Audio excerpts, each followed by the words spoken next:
નમસ્કાર, આપ જોઈ રહ્યા છો વીટીવી ન્યૂઝ. હું છું આપની સાથે વત્સલ.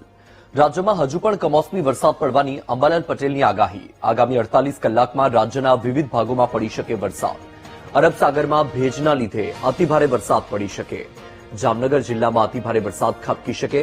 અમદાવાદ, વિરમગામ, સાણંદમાં વરસાદની સંભાવના. ધોળકા, બરવાળા, કાલોલમાં પણ વરસાદની શક્યતા છે. સાબરકાંઠા, અરવલ્લી, પંચમહાલમાં પણ વરસાદ પડી શકે તેવી શક્યતા વ્યક્ત કરવામાં આવી. હર શિયાળે હજુ લગભગ ચોમાસું જેવો માહોલ સર્જવાની શક્યતા હજુ તારીખ 30મી ઓક્ટોબર સુધી તો રહેવાની શક્યતા છે. ત્યારબાદ 50 વર્ષની અસરો બીજી નવેમ્બર અને નવેમ્બરની શરૂઆત સુધીમાં રહેવાની શક્યતા રહેશે.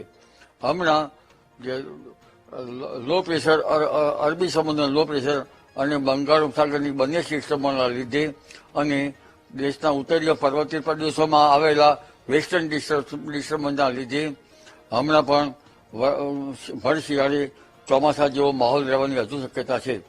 દક્ષિણ ગુજરાતમાં ભારે વરસાદના પગલા પછી હવે સૌરાષ્ટ્રના કેટલાક ભાગોમાં પણ ભારેથી અતિભારે વરસાદ થવાની શક્યતા રહેશે અને આ ધીરે ધીરે આ સિસ્ટમ લગભગ